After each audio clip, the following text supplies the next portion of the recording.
तो कहानी शुरू होती है 1950 से।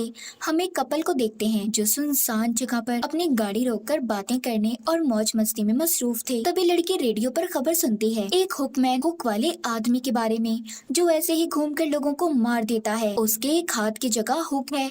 ये सुनकर वो लड़की घबरा जाती है और अपने हस्बैंड से कहती है, हमें यहाँ से चलना चाहिए, ये बहुत सुनसान जगह है। क्योंकि उसे ऐसा लग रहा था कि जैसे उनके आसपास कोई मौजूद है, मगर उसका हस्बैंड उसकी कोई बात को नहीं मानता।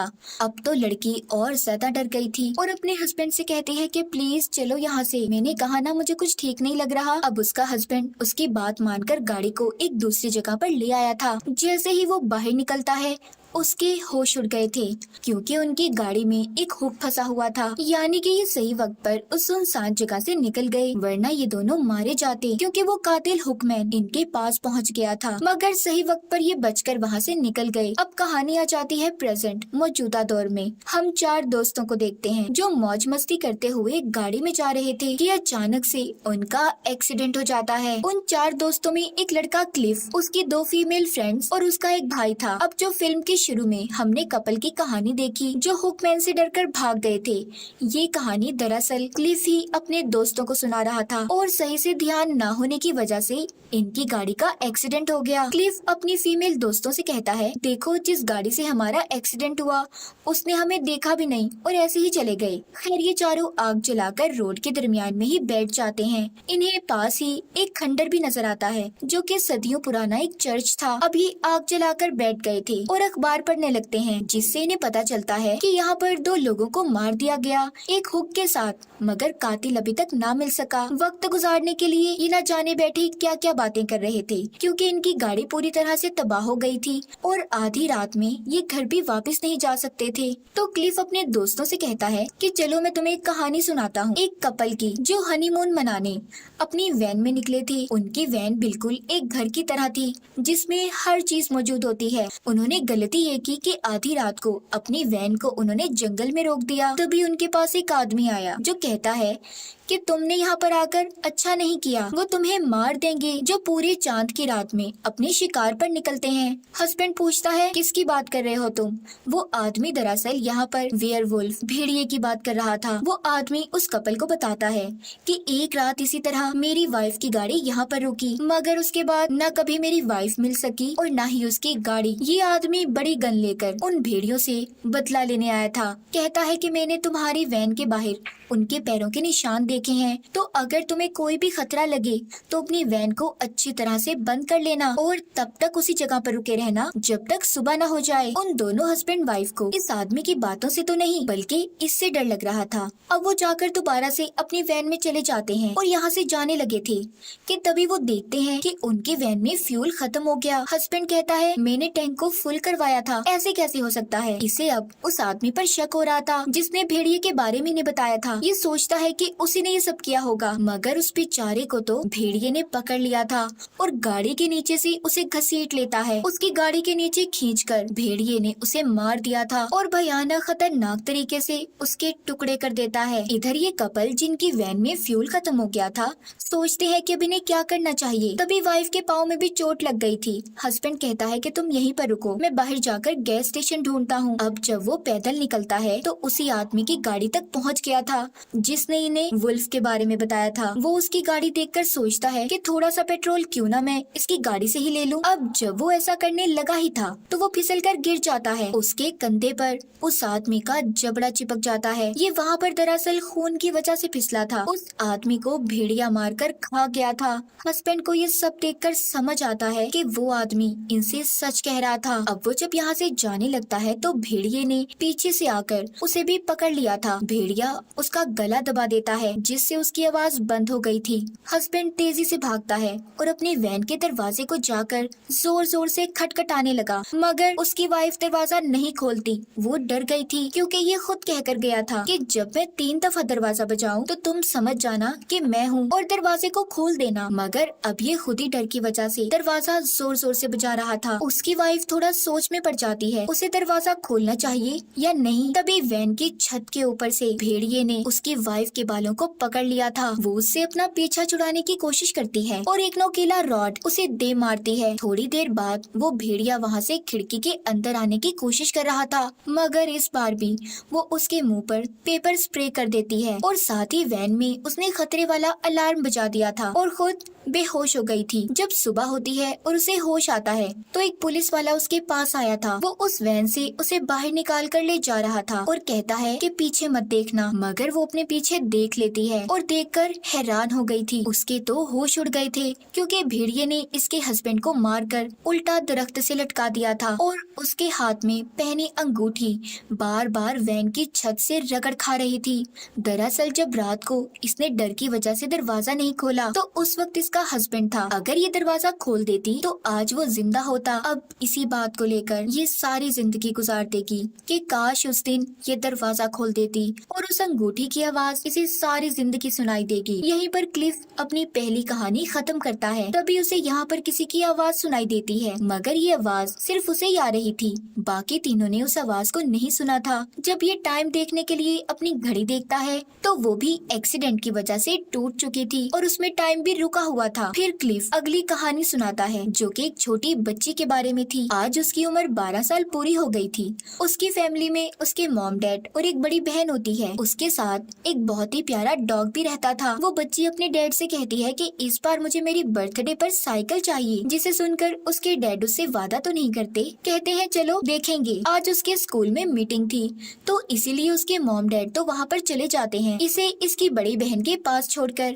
इस बच्ची ने इंटरनेट पर अपनी एक दोस्त बनाई हुई थी जिसका नाम जेसिका था, जिसके बारे में इसने अपने मॉम डैड को कभी भी नहीं बताया था। अब खैर इसकी बहन भी आज रात पार्टी करने अपने दोस्तों के साथ चली जाती है। वो बच्ची अब घर पर बिल्कुल अकेली थी। ये बात अब वो अपनी दोस्त जेसिका को भी बता देती है, जिसके साथ ही अक्सर इंटरनेट पर बातें किया करती थी, जिसे सुनकर वो अचानक से ऑफलाइन हो गई थी। दरअसल जेसिका कोई लड़की नहीं बल्कि एक सीरियल किलर कातिल था जो छोटी बच्चियों से ऐसे ही इंटरनेट पर दोस्ती करके उन्हें फंसाता और फिर मार देता था। उस कातिल ने उस छोटी बच्ची के बारे में भी बहुत सी मालूमात जमा कर रखी थी। उसकी जासूसी ये काफी वक्त से कर रहा था। अब जब इसने ये सुना कि वो घर पर अकेली है तो उसे मारने की तैयारी में लग गया। बच्ची अपने घर के बाहर गार्डन में बॉल से खेल रही थी कि तभी उसकी बॉल झाड़ियों में गिर जाती है। इतनी ही देर में कातिल भी उसके घर पर पहुंच गया था। अब जब वो झाड़ियों में उस बॉल को लेने जाती है तो वो कातिल उसे बालों से पकड़ने की कोशिश करता है, मगर उसे बॉल मिल गई थी और वो उसे लेकर चली जाती है। उसने अंदर आकर दरवाजे को भी लॉक कर दिया था। अब वो कातिल उसके डॉग के अंदर आने वाले दरवाजे से अपना हाथ डालकर लॉक खोलने की कोशिश करता है, मगर नहीं खोल पाता। खैर वो बहुत कोशिश के बाद फिर एक खिड़की के रास्ते से गैराज में आकर अंदर आ गया था। छोटी बच्ची अपने डॉग को कमरे में ले जाकर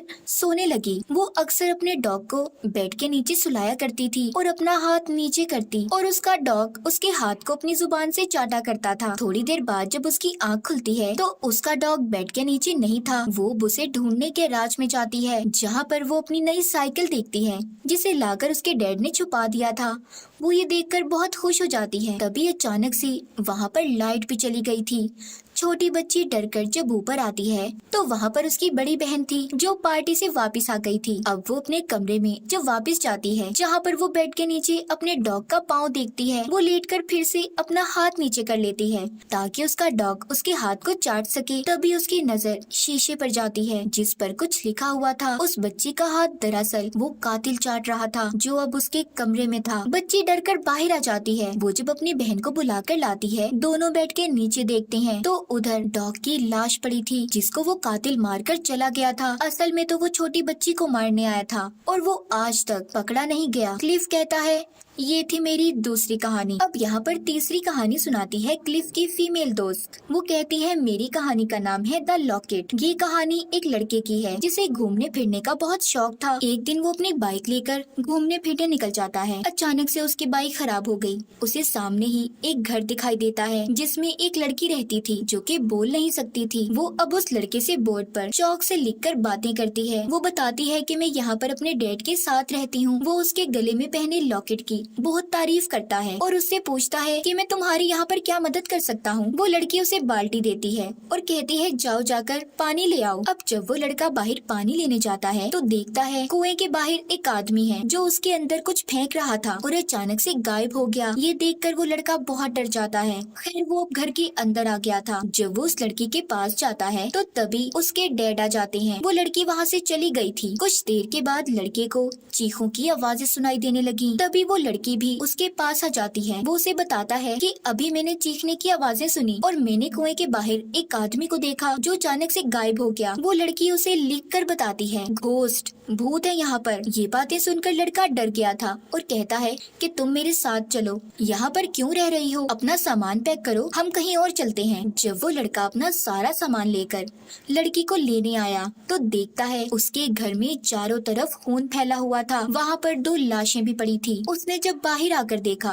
तो लड़की के डैड कुएं में किसी का कटा हुआ सर फेंक रहे थे और फिर बाद में खुद भी छलांग लगा लेते हैं। तभी उसके पास लड़की आती है जो उसे लिखकर बताती है कि इधर 2 आदमी मर गए। तभी उसके डैड फिर से उधर आ जाते हैं जो न जाने भूत थे या इंसान। अब वो लड़का एक कुल्हाड़ी पकड़ता है और उस लड़की के डैड के पाँव में मार देता है, जिसके बाद वो उसे लेकर वहाँ से चला गया था। लड़का लड़की को उसके घर से दूर ले आया था। जब लड़की उसकी गोद में सर रखकर सो रही थी तो वो लड़का उसका लॉकेट उतार कर उसमें तस्वीर को देखता है जो उस लड़के की और इसी लड़की की थी, जिसे देखकर वो हैरान हो जाता है और सोचता है कि मैं तो इससे अभी कुछ दिन पहले मिला तो इसके लॉकेट में मेरी तस्वीर कैसे? तभी वो लड़की जाग जाती है। तभी अचानक से उसका सर कटकर खुद ब खुद अलग हो गया था। दरअसल एक रात जब इस लड़की के डैड घर पर आए तो उन्होंने इन दोनों को एक साथ देख लिया, जिस वजह से लड़की के डैड ने दोनों को मार दिया और अपनी बेटी यानी कि इस लड़की का सर काट कर कुएं में फेंक दिया। फिर जिसके बाद ये सभी भूत बन गए। पर उस लड़के का ये दूसरा जन्म था। वो दूसरी बार दुनिया में पैदा हुआ था और दोबारा उस लड़की से मिला, मतलब उस लड़की के भूत आत्मा से। और शायद वो लड़का टाइम लूप में फंसा हो जो ऐसे ही चलता रहेगा। फीमेल दोस्त जब ये कहानी खत्म करती है तो क्लिफ को पुलिस आती और एम्बुलेंस की आवाज सुनाई दी थी। जब वो भागकर उनके पास जाता है तो देखता है वो बिल्कुल अकेला था, उसके दोस्त उसके साथ नहीं थे। वो जब वापस जाकर देखता है उधर आग जल रही थी, मगर वहाँ पर उसका कोई दोस्त नहीं था, तीनों गायब थे। इसकी वजह ये थी कि वो तीनों असल में मर चुके थे। क्लिफ खुद अपने जिस्म को भी देखता है जिसको बचाने की डॉक्टर्स कोशिश कर रहे थे, जबकि इसके बाकी तीनों दोस्त मर चुके थे। असल में ये चारों उसी वक्त मर गए थे जब इनका एक्सीडेंट हुआ था। इन चारों की आत्माएं एक साथ थीं जब उनके बचने के चांसेस थे, मगर अब 3 का फैसला हो चुका था। क्लिफ ही बाकी था। हम देखते हैं कि जिस गाड़ी से इनका एक्सीडेंट हुआ वो दरअसल उसी कपल की गाड़ी थी जिनको इन्होंने अपनी कहानी में इमेजिन यानी कि उनके बारे में सोचा था। नर्स और डॉक्टर वो थे जिन लड़का लड़की की कहानी हमने अभी देखी। हम देखते हैं कि क्लिफ भी मर चुका था। फिर वो अब अपने दोस्तों के पास जाता है। चारों की आत्माएं इकट्ठी हो गई थी। क्लिफ उनसे सॉरी बोलता है कि उसी की वजह से ये सब हुआ था। अगर वो ध्यान से गाड़ी चलाता तो आज वो चारों जिंदा होते। पुलिस इनकी लाशों को ले जा रही थी कि तभी हम सामने से एक गाड़ी को आता हुआ देखते हैं जिसमें था वही कातिल हुकमैन जिसको हमने कहानी के शुरू में देखा था। वो क्यों आया था? क्या सच में वो कातिल था? ये एक सवाल ही रह जाता है। और इसी के साथ हमारी इस फिल्म की ये कहानी भी यहीं पर खत्म हो जाती है।